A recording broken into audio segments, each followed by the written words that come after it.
there. Yeah, in it's the corner. nice. We've done some cool upgrades in here, but it's just a thrill to be back on the court. We've been going at it for a couple of weeks now. You saw that we're a little shorthanded with some injuries like everybody's dealing with, but just thrilled to be back, kind of getting the stamp set on this year's team and setting the tone moving forward. How would you kind of sum up the competition level in practice, given all the new guys you got? It's definitely probably at an all-time high since we've been here, and we anticipated that with the depth that we've had, the talent that we've brought in, combined with the returners. It's been good and bad at times, to be honest. I love the competition. At times we've had some guys trying to, mark their territory, so to speak. And the neat thing is when we've challenged them to make it positive as far as our team's growth, they've responded to that. So the competition now the last week or so has been really positive, pushing each other but encouraging each other through it all. And then, a big part of this group is going to be guys buying into what we decide is the starting lineup, who's getting the minutes. We can't play them all. There's only 200 minutes for 5 people. That's going to be a challenge. And if we buy into it, the versatility that I think we have potentially could be a real strength of ours. Wayne, can you speak further on that depth and versatility? Is this the best team you've had since you've been here? It's hard to say best, obviously. It's October, but potentially could be the most talent, the most depth that we have. For sure. Now we've got a long ways to go, and again, blending basically 7 returners with 7 new guys. Everybody wants to be on the floor because of that level of competitiveness they have. But if they buy into it, and I think style of play, we're trying to sell everybody into going and playing your 3, 4, 5 minutes as hard as you can, and you'll be excited for somebody else to come in for you to keep that tempo or pressure up. So that's what we're going to be looking to do early. Although we have to be healthy, and we have to be productive if you're called upon to take advantage of the depth we think we have.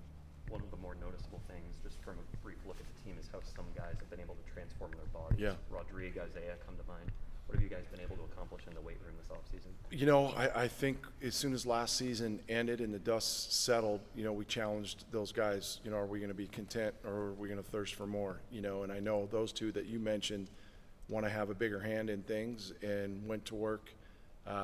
Jeff Macy in the off season, and then we've hired our own full-time strength and conditioning coach for the first time here, Sean Conity, who's been with us now for I think 6 weeks. They've really set the tone early this fall, and then you look at some of the guys that have transferred in. They're mature guys, so they've been through great strength and conditioning programs as well. But even Roman, who's a little bit hampered with a knee injury, but before that had shown really increased mobility up and down. He's done a nice job of kind of getting a little better shape, strengthening his body up a little bit. So great commitment by our guys in anticipation of this season. You mentioned injuries. Anybody considered to be long-term or pretty low-key in that regard? Jared's coming off a long. He's been out for, I think, maybe 5 or 6 weeks with a deal with his foot, but he's back now. Ahmad Rand broke his finger in a practice a few weeks back. He should be coming back before too long. Everybody else, it's just kind of nicks and scrapes, nothing too serious. Heard you say multiple times during practice, don't get too high or too low. Why is that an important message for your team, given some of the new expectations that you have this year? Well, you love the enthusiasm and the energy. You just want it to come from the right place and not be kind of a false sense of security about yourselves. And so you saw it in the postseason, we love sharing success, and when your teammate makes a great play, celebrate it at the right time. But we know that there's going to be some dog days, and I challenged them, let's make sure we keep an even keel here. We're never too high, we're never too low, because we've seen it. If teams get too excited early in a game and then they kind of burst their bubble and don't finish as strong. So that's a big part of mental toughness and mental maturity, which you'll hear me probably mention a lot here in the next few weeks. Mental maturity, we've got to develop that in this group. Because so many of your newcomers are older guys, do you foresee any of them becoming leaders on this team, or has that happened already? It hasn't happened, but we're hoping that it does. Now, guys have taken strides. Maurice was really good over the summer.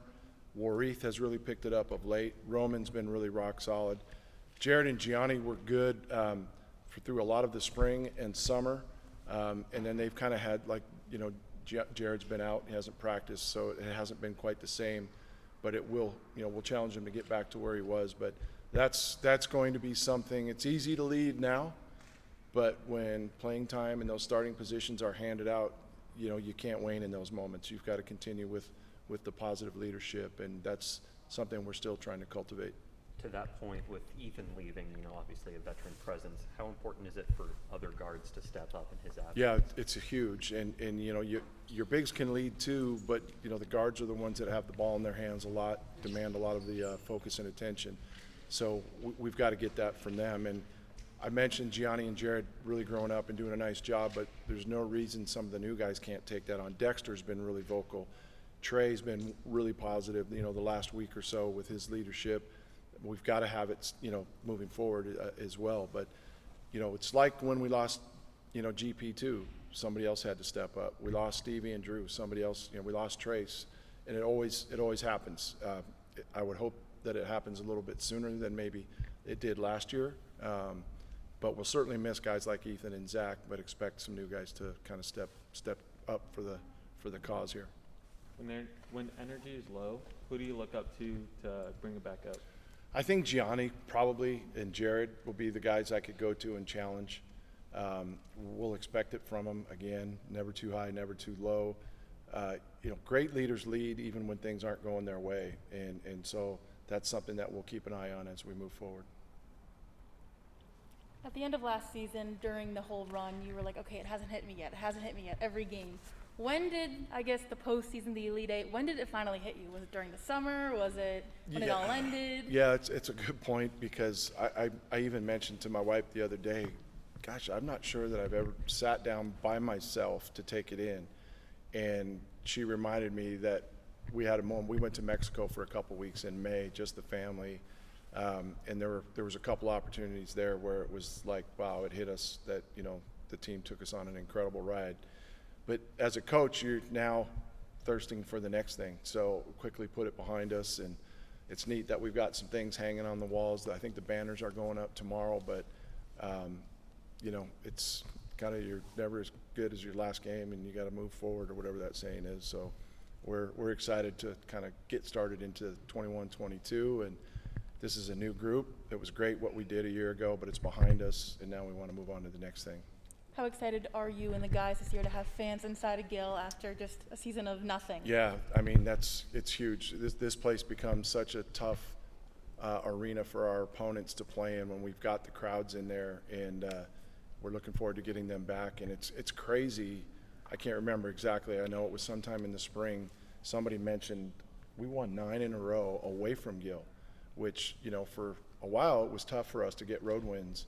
So it's neat that we've kind of developed that in our program as well. And we'll look forward to our fan base being here to help us along, but then also carry a little bit of that confidence that we've created when we head out on the road this year as well.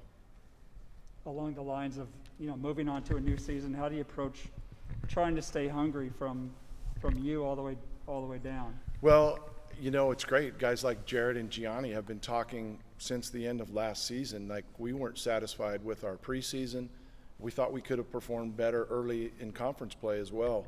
And so we've kind of set new goals for ourselves. You know, we're hoping that we go to Vegas. We're playing for seeding in the NCAA tournament, not having to win it all to get there. And I know it's a tough road and it's early. I'd never like talking about postseason this time of year, but it tells you about our guys' mindset and how quickly, you know, they've moved on. And those two guys in particular feel like they are the guys that are going to be challenged to lead now. It's their turn. And so we're going to hold them accountable to that. But I'm proud that those were some of the things they first mentioned, you know, as early as, you know, late April and May of last season.